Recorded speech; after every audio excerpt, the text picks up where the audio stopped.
Hello everyone, welcome to lecture 2, Introduction to Power System Protection.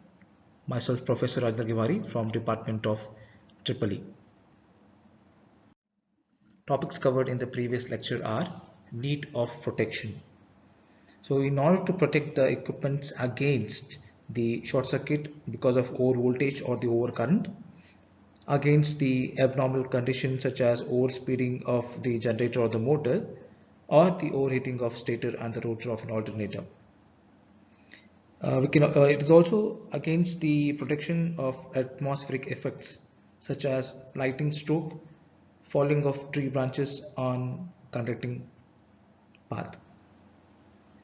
So looking at the nature of faults, the nature of faults can be caused by the insulation failure or by the crack in the connecting path, which results in the damage of equipment.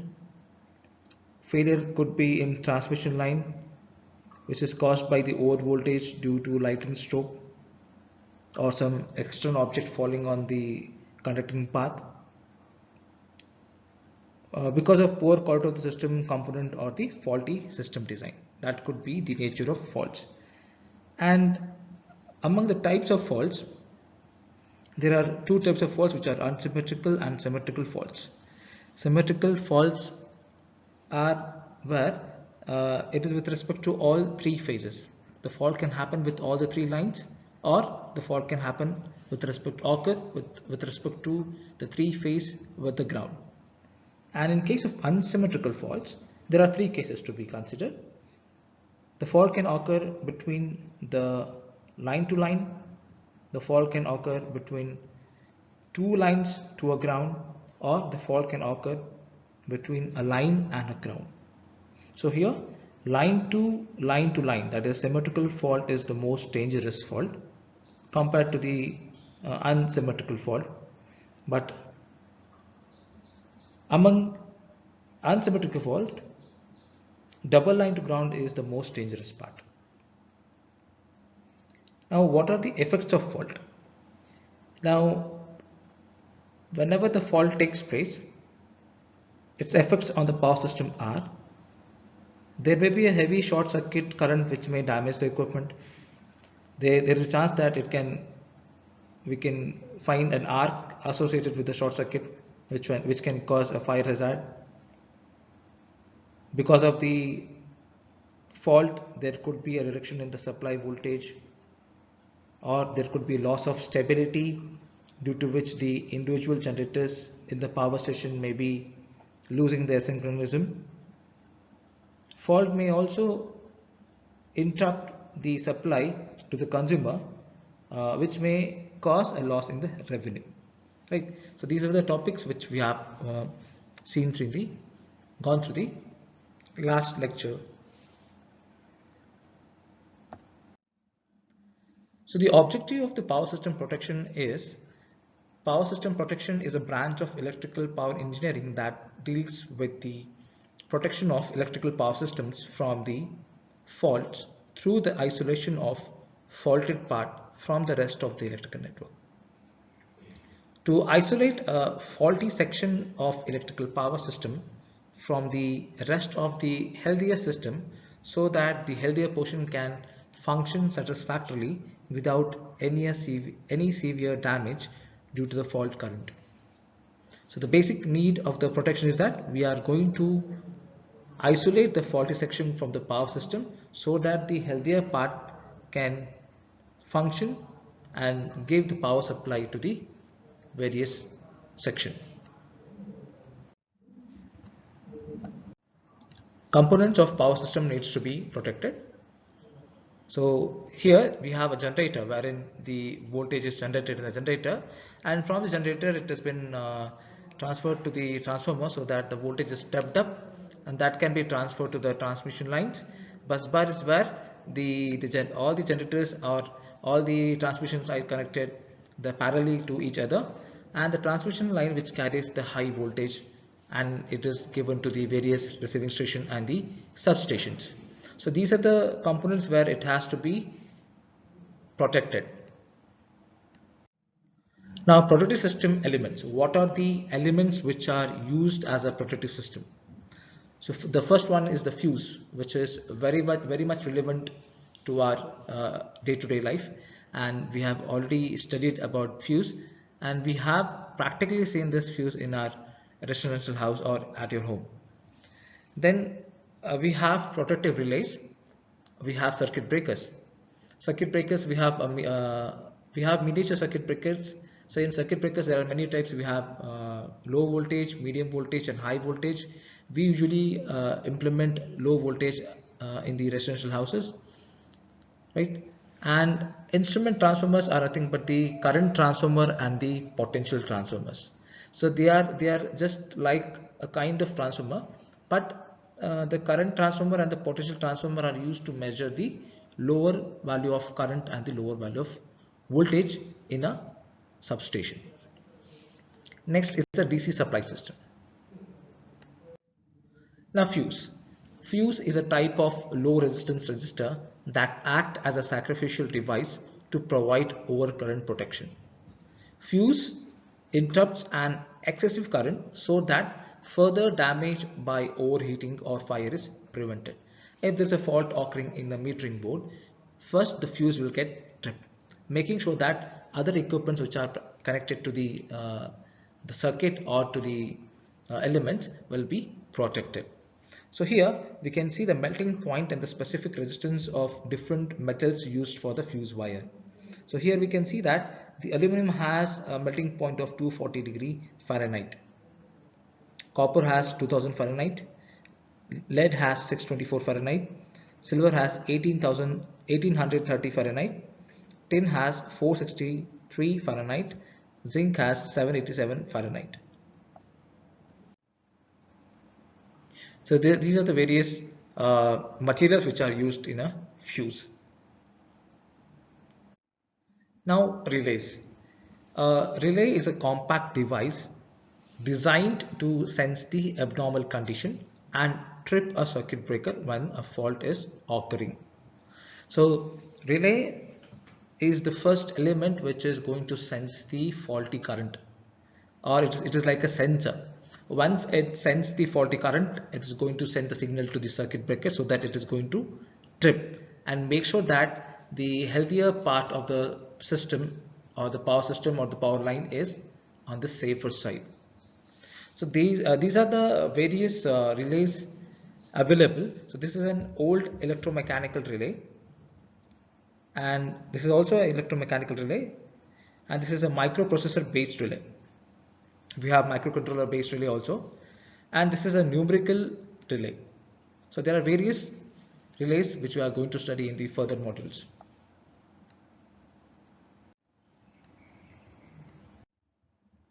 Types of relays. The first one is electromechanical relay, second one is static relay, third is numerical relay, third is thermal relays. Again, there are different types of electromechanical relays, static relay, numerical relays and thermal relays.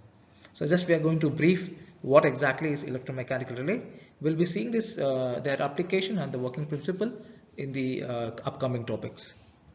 So here the electromechanical relay is a switch which is used as a protective device and also as a controlling device for various circuits and equipments or in the electrical network in a power system. It's an electromechanical relay which is an electrically operated switch that completes or interrupts a circuit by physical movement of electrical contacts into contact with each other. Static relay. The relay which does not contain any moving part is known as static relay. So in case of electromechanical relay, there is a moving part. We have a energizing coil, we have a moving armature, and here in static relay we don't have any moving parts. So therefore it's called a static relay. The output is obtained by static components like magnetic and electronic circuit. It has higher sensitivity than purely electromechanical relays. It provides fast operation, long life and low maintenance. Thermal relays. The thermal relays works on the principle of thermal effect of electrical energy. The bimetallic strip heating coils and the current transformers are the important parts of the thermal relay. Now, when a bimetallic strip is heated by a heating coil carrying an overcurrent of the system, it bends and makes normal open contacts. So again, this is purely based on what we have studied in the first semester, that is a miniature circuit breaker. Numerical relays. The relay has multiple microprocessor design. Microprocessor performs the software functions such as signal processing, protection algorithm, and handling the human interface. Now we'll be looking at circuit breaker. As I said, relay is the first part, then we have the next part is the circuit breaker. So relay is going to sense the faulty current, and that faulty current is sensed by the relay the relay is going to send the signal to the circuit breaker, and then the circuit breaker operates. So circuit breaker is an automatically operated electrical switch which is designed to protect an electrical circuit from damage caused by the overcurrent or the overload or the short circuit. Its function is to interrupt the current flow after protective relays detects the fault condition. Right? So this is a kind of MCB what we use in our home or for any small building or small industry, right? We have the same circuit breakers in our lab also. So classification of 5 voltage circuit breaker. As I said, we have different kinds of circuit breaker with respect to low voltage, medium voltage and high voltage. So the high voltage circuit breakers are available for indoor or the outdoor applications, and they are broadly classified as oil circuit breakers, vacuum circuit breaker, SF6, that is nothing but sulfur hexafluoride circuit breaker, and air circuit breakers. So these are the circuit breakers, high voltage circuit breakers, which are used in the power station, the power grids, the substation and the receiving stations. According to the voltage level of installation, type of circuit breakers are referred as high voltage circuit breaker, medium voltage circuit breaker and a low voltage circuit breaker. Now a current and the voltage transformer. So the picture represents this current transformer, and on the right side it is the potential transformer. So the use of the current transformer and the voltage transformers are to step down the high voltage and the high current of the electrical power system to a convenient level for the relay. See, the transformers, the voltage transformer or the current transformers are been sensed by that current has been the voltage is been given to the relay. That will be a very small amount of current or the voltage which has been given to the relay so that it can sense the faulty current, right? So relay has to sense, but the relay cannot sense a very high voltage or a high current. So in order to avoid that, we are trying to step down that high current and high voltage, so to a convenient level for the relay. So this is why we are using a current transformer and a voltage transformer. So this is one picture wherein we can see that there is a protected transformer or the power transformer, and we have a current transformer, so that the current transformer is to step down the current, and we have a circuit breakers over here. So why do we need the protection and power system? Is to just avoid the faulty part and protect the healthier part. If the fault is not rectified, then that heavy current can damage the equipment and also the power system network, and it may also cause the unnecessary interruption of service to the customer. So for the detection of the faulty part, we need protection system. So the classification of switchgears. For low voltage switchgear, we have switches, isolators, fuse, relays and circuit breaker. Whereas for high voltage switchgear, we have oil switches, isolators, circuit breakers, which are of high voltage circuit breakers, HRC fuse up to medium voltage, lighting arresters, current transformers and potential transformers. So protection, a power system is composed of number of sections as we discussed: generator, transformer, bus bar, transmission line and distribution line. So there is a separate protection for each of the equipments in the power system, and these sections are protected by the protective relay comprising of the current transformer and the potential transformer, circuit breakers and communication equipment.